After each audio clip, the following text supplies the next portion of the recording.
Hi, I'm Chef Jennifer, and we're going to be making Joconde today. Joconde is an almond sponge cake, usually made with a separated foaming method. That means that we whip whole eggs or egg yolks separately to ribbon stage, and then we whip our whites and sugar into a meringue, and we fold those together. Then add our dry ingredients, and then finally we add any fats that we might have by doing a process called tempering.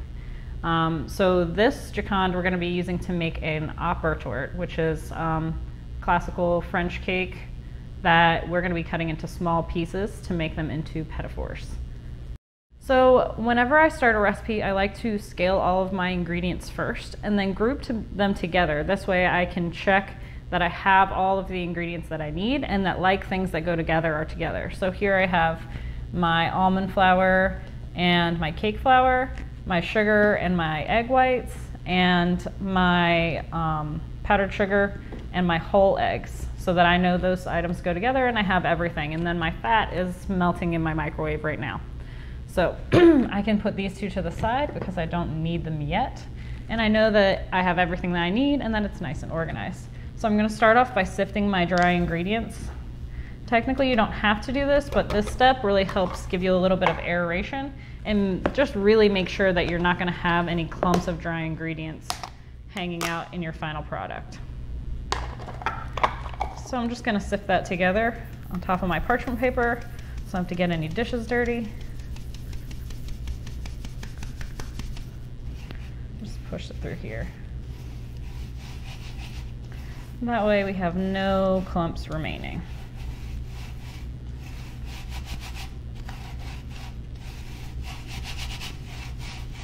And any extra larger bits of almond flour that won't go through, we're still going to use it in our cake so we can actually tap it back out. As long as you don't see any clumps in there, that's really what's important. So I have my 5-quart mixer, and I'm just going to go ahead and put my whole eggs in there. Starting off, I'm going to turn my mixer on low and then slowly add my powdered sugar, and I'm going to whip this until it's ribbon stage, and I'll show you what that means later. But essentially until it's nice and foamy and it actually makes ribbons when you drizzle it on top that don't immediately go into the bowl.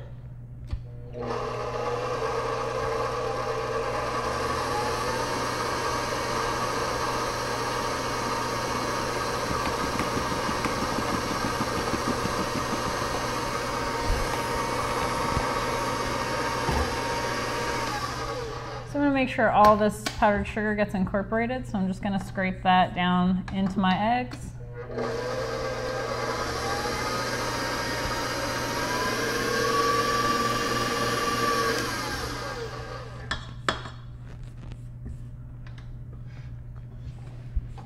And you can actually get this to combine a little better by mixing them together ahead of time, but then you have to use another dish, and I'm all for less dishes.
So now we can see that this is very fluffy and it's starting to hold its shape on top whenever we drizzle it.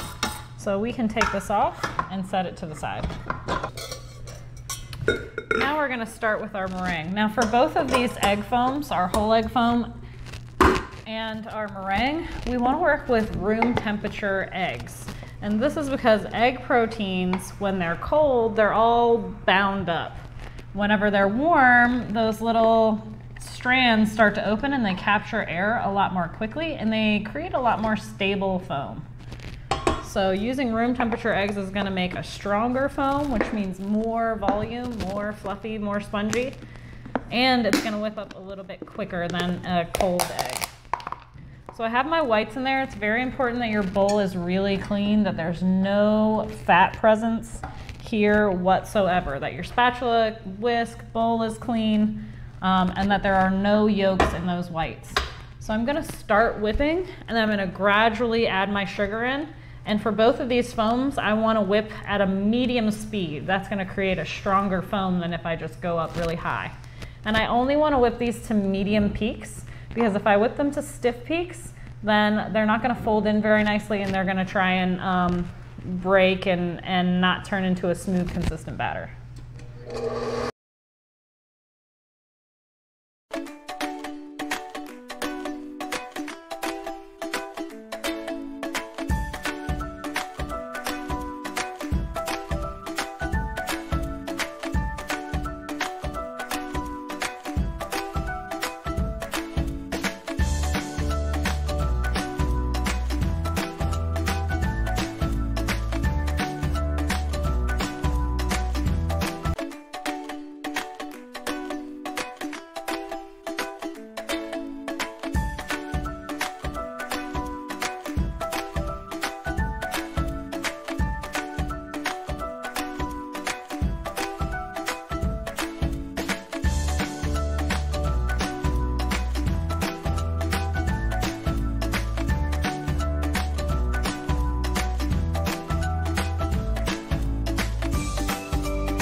I'm going to check this one more time just to see, and we have a nice medium-ish peak there, so we can go ahead and pull this off. Stop it. I have my meringue here and my whole egg foam here, so you can see the difference in the consistency, and that's because the fat from the yolks is making this a much less stable foam, which is why our meringues are so much more stiff and firm. Now most recipes that are separated foams will tell you to fold your foams together, then add your dry, then temper it in your fat. I like to add my dry ingredients to my egg yolk foam or my whole egg foam because we want to go from the least delicate items to the most delicate items. I feel like you deflate a little bit less. Now you could do it either way and it's gonna work, but I feel like I get a little more volume whenever I am going straight into my yolk foam. So I'm just gonna take my sifted ingredients and I'm gonna slowly add them in here while I fold gently.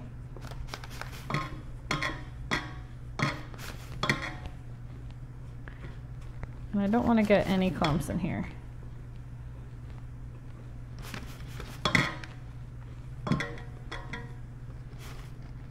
Alright, so I'm all the way in. I only want to mix things about 85% of the way before I move to the next step. This is going to prevent me from over mixing. So I see that I still have a little bit of clumpage in there, but I'm not too concerned with that because I'm going to continue mixing. Now I'm going to add my whites in about thirds. So I'll start to fold that in when this is mixed about 85 to 90% of the way. Then I can still see some white streaks. I'll continue to put my next addition in. People tend to over mix these a lot and we want to be really gentle and keep all that nice volume because you saw that there are no chemical levers in this. The only leavener is going to be the steam created by the moisture from the eggs and then all the aeration from our eggs, all that air that we whipped in here. keeping it nice and fluffy.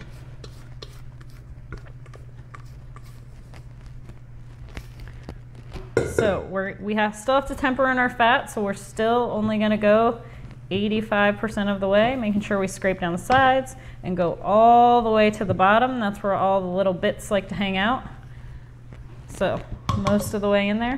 Now for our fat, I don't want to dump my fat in here because the fat is going to coat all of my air bubbles in fat, and all the proteins are just going to slide off the air bubbles. So I'm going to take a little bit of my batter and mix it into my fat.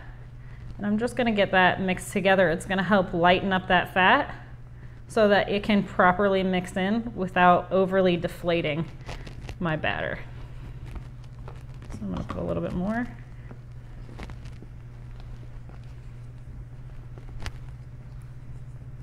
All right. And now I can add this and gently fold it in. So I want to mix just until it's combined, and then that's it. So I'm just going to gently fold that together just until it comes together.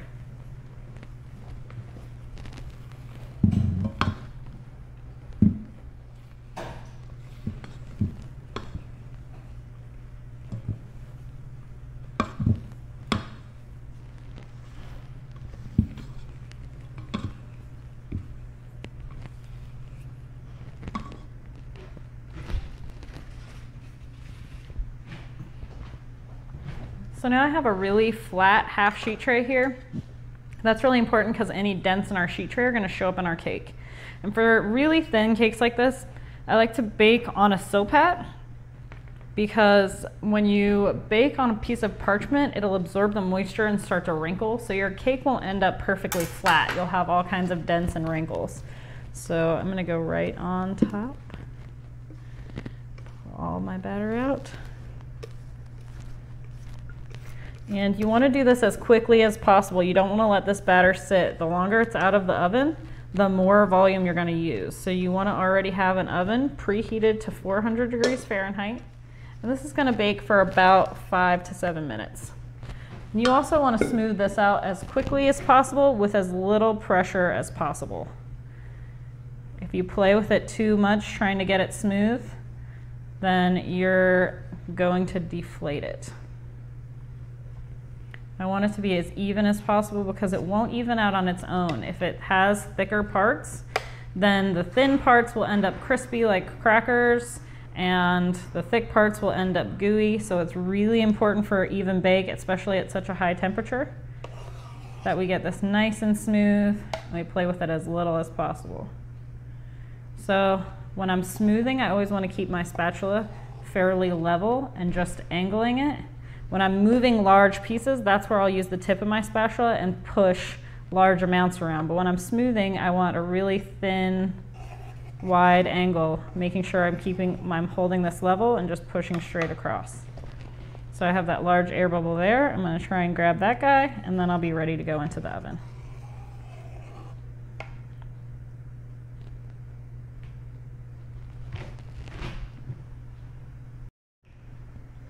Okay, so this is my cake fresh out of the oven. You can see as I push it that it bounces back and doesn't go inwards. It has a nice light brown. You probably noticed before I put it in the pan, I did not spray that pan. You don't ever want to spray the sides of a pan. If you put parchment down, you want to spray that, but you don't want to spray the sides of the pan because those eggs are crawling up the sides, and that's how it's going to help it keep some of that leavening, okay? So I want to loosen the edge of this, but being careful to press right against the edge because I don't want to cut that silpat.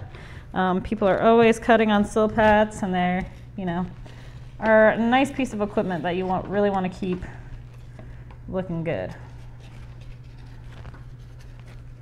So I just want to cut that away from the edge. All right, and I can try and make sure I can get all the way to the silpat and make sure I can lift it up all the way around before I try and pop this out of here.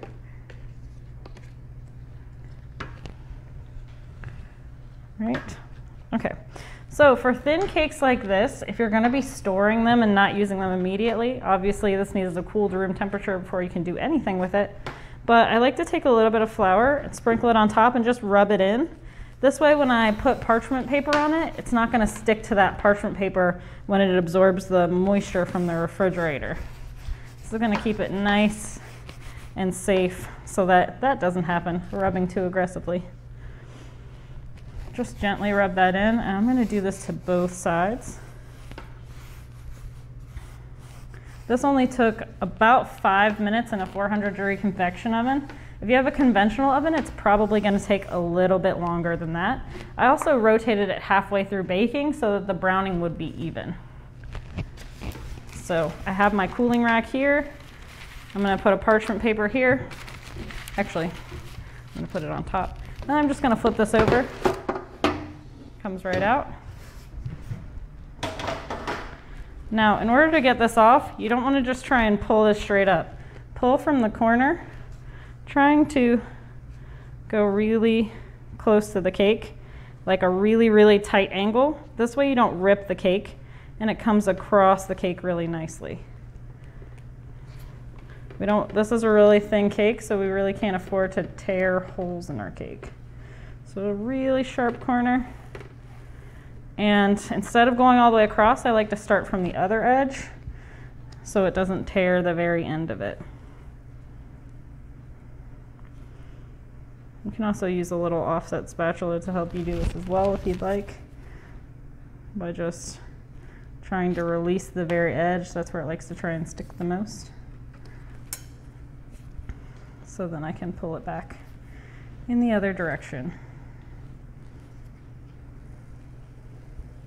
Until we get to the very center. If you see any parts that are trying to stick, you can always use your spatula again to kind of help you get that cake nice and clean all the way across. There we go. So same thing. I'm going to want to put a little bit of flour on this side. I'm just going to gently rub that in. It's going to help it keep from sticking to my parchment paper if I store this in the refrigerator. Usually I like to bake one day and then fill the next day. And then if there's excess flour on it the next day, you can always dust that off, so don't worry about that. So if you're doing something like a roulade or any other thin sponge cake, I would use that same method. So then we're going to let this cool. But I can store it just in between parchment papers. And if I have multiple layers, once they're completely cool, not when they're warm, I can actually just stack layers on top of each other so I don't have to have a bunch of sheet trays. I can have them all on one sheet tray for mass production. Okay, so just to recap, here's our final product. This is our Joconde, which is an almond sponge cake, typically used with the separation method. So we have a whipped whole egg foam and a whipped white foam that's folded together. The dry ingredients get folded in, and then we temper in that fat, which is really important. It's usually baked really high for a low amount of time. This took 5 minutes in a convection oven. It would take longer in a convention oven, and I rotated halfway through. I've dusted it with flour to make sure it doesn't stick to the parchment as I refrigerate it overnight.